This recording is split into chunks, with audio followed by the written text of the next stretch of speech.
Hey, I got some bad news about the real estate market for you. Ready? And it's worse than you imagine. I get the question all the time. What's the future going to, what's next year going to be like? What's the market going to be like next year? What do you think is going to happen? And here's the truth. This is the bad news. Nobody knows.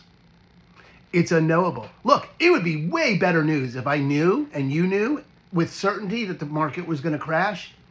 That would be great news. You could handle that today and make a mint if you knew.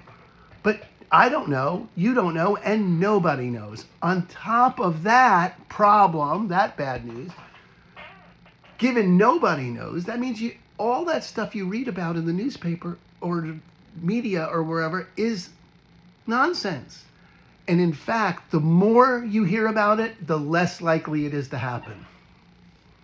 Yeah, just think about it. You never see a headline that says, nothing's going to change, everything's going to stay the same. That doesn't get any press. Nobody gets clicks if they say it's going to stay the same. And there's no market mechanism to punish people to get it wrong. Because if there was a market mechanism that punished people for making wrong predictions, Jim Cramer wouldn't have a job. People that prognosticate for a living wouldn't have jobs because they get it wrong all the time. There's just no mechanism to punish them for getting it wrong.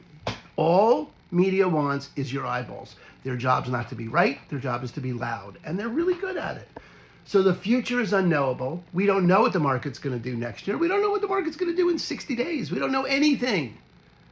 Anything. So your job, as my man Flava Flav says, don't believe the hype.